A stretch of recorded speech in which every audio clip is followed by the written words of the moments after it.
I didn't think designing organizer drawers would be this much fun. And it was a little bit of a journey, but a really educational one about how to design for mass production printing and usability. So let's go ahead and start with the basics, which is just the standard little square drawer. Designing this really is not that hard. It's a box inside of a box.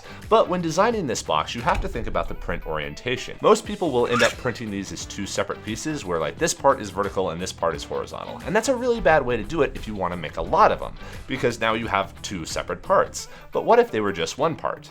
I wanted each one of these modules to be able to print in one single go. And in order to do that, you cannot print it this way. You have to print it vertically. But now you're dealing with a number of interesting orientation problems. On the bottom, you want the part to not go all the way out the back, because if it falls out the back, then you are losing all the value. But how do I stop it right here? I didn't want a tab, I didn't want anything weird like that, and I did not want horizontal overhangs. So what did I do? I went ahead and chamfered the bottom, both inside and at the bottom of the case itself. This means that it can now actually contact and not actually go through the back, which is really useful, but is also a consistent sort of surface, so you don't have to worry about the parts binding. So you can have a really tight tolerance in there that you can't have with something like a fillet. Then internally, if it was flat inside of here, you would have this overhang up top that could potentially sag based on different materials that you're using and all sorts of issues there. So instead, what I did was actually used a rounded internal slot, and this makes sure that you have no overhangs up at the top. You have this rounded edge right here that could potentially sag a bit, but that bridging is so small that it's generally not a big issue. And then lastly, you have the handle. Somebody has to be able to get their fingers up underneath one of these things. So what I did is I used a upside down chamfered handle, which is really useful because you can just drop your fingers in there in order to pull it straight out. And this is a really simple and easy way to get it done. But in addition to that, I also added a center rib to make sure that if I wanted to make this angle steeper, I could, because rather than having 45, I could take it down to 30, and I wouldn't have a potential long bridge there. Because the longer steep surface that you have, the more chance you have for like warping or distortion because you don't have stability throughout.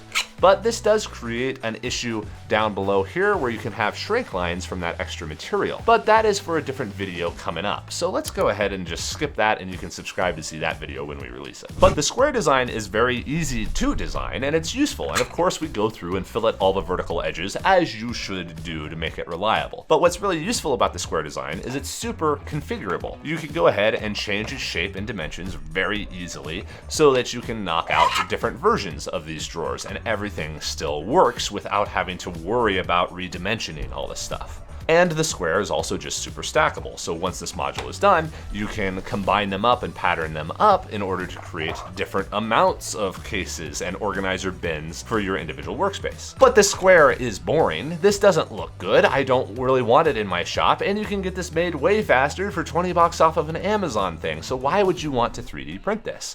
Printing allows you to create products that are unique, original, and different from anything else. So then I went ahead and said, you know what? Instead of going square, let's just go full round. Get rid of the quarters entirely.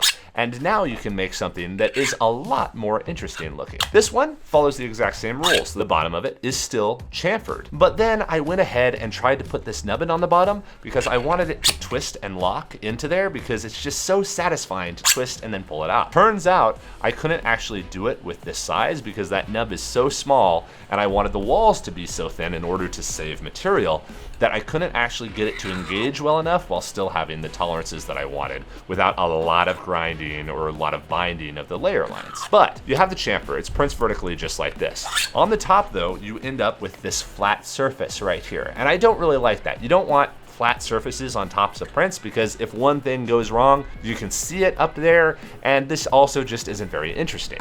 So what I did was I went ahead and made a concave cutout in the top of the lid right here. And now you can see it looks like a bunch of concentric circles, but it's also a little bit tactile because I get to use the layer lines to create some texture there. And it also just looks more interesting and more intentional. It looks like somebody made a decision there rather than just printing a square cylinder and the top came out flat. So this was way more interesting, but I had to deal with that nubbin because I didn't really want to live with it. But I was able to eventually get that fixed. But let me show you something else first. If you take a bunch of these and stack them close together, now you can't really grab the upper lid because one next to this, next to this, next to this, like that, won't really give you enough room to twist and pull all of these out. So there needs to be spacing, we need to either make the walls thicker or add a spacer right there. I ended up trying to do both, and with this version, you can see that the outer wall is thicker, because I just didn't care at this point. I wanted a fat, beefy cylinder that looked really nice, and I also needed that thicker wall for the nub, which we're getting to. But then I also added these fins, and these fins were great, except for the fact that when I tried it at first, I wanted just these 2 fins so that you could grid them along, and then the outer ones wouldn't have them. But the patterning software on that didn't work. So I went ahead and just made an octagon of fins. So now you can still follow a rectilinear pattern, but you can also recombine them in other ways. You can make a triangle, you can do a 45s or weird shapes and all the rest of it. And they kind of look like radiator vanes, which is sort of what I was going for with this design, because now you have something that looks more interesting. And you can now twist it and then release it just like this, and you have the container. And if I held it right up, it'd be good. But push it right in there, twist and lock. That feels pretty darn good. Just twist and pull.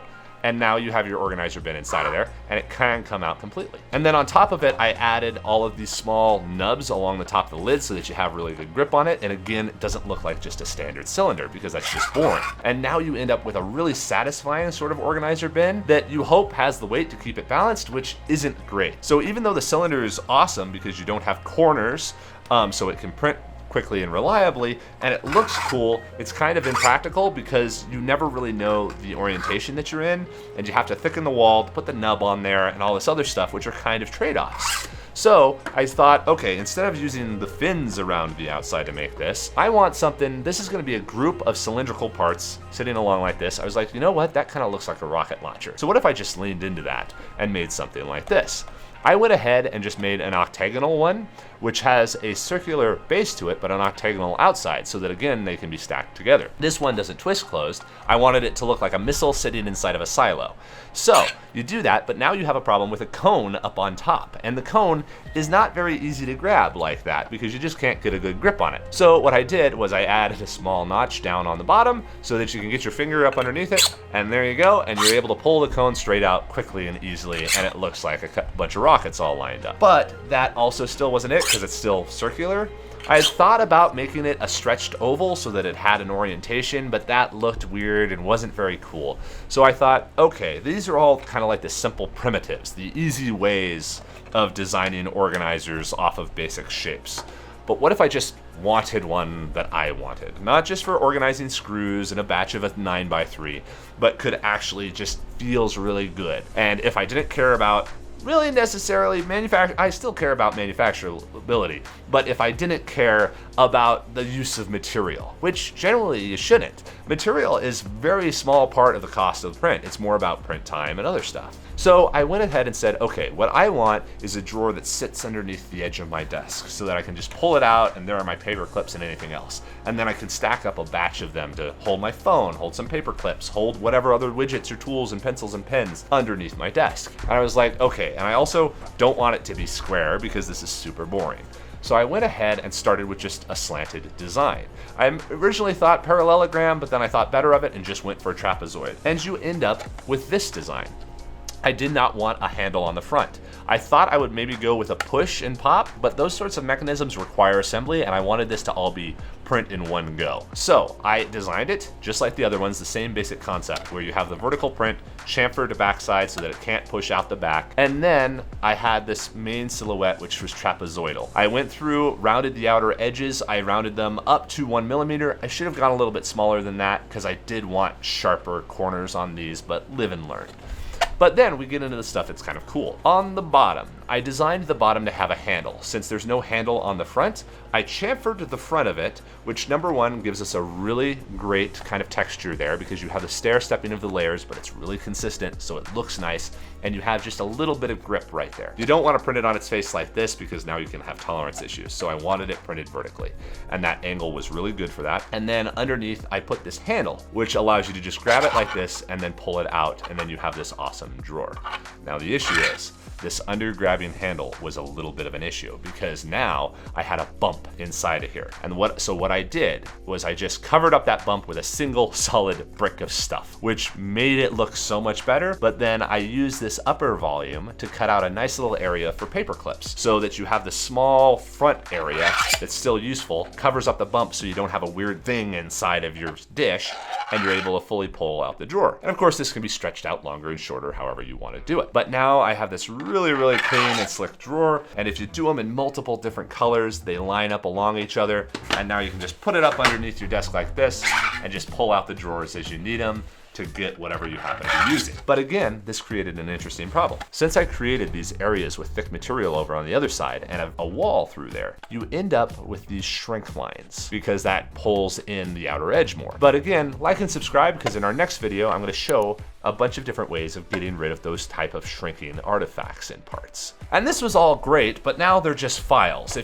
could upload a ton of different variations, but I'm really lazy, so I didn't want to have to resize them all, and they'd never be the right size for you guys anyway. So down at the link in the description, you can get all of these base files for free, but you can also mess around with them and pattern them into these different configurations so that you can build whatever sort of organizer set you want. You can go and download individual ones, or you can pattern them into these different variations and go 3x3, 9x9, as big as your printer, smaller, larger, whatever it was. Go round, go finned, do whatever you want to do, because now you can just knock these out and you have a nice parametric model to just duplicate these things out. So check out the link down below and you can get a hold of all of these files and make whatever variations you want with them. Have a great day, everybody.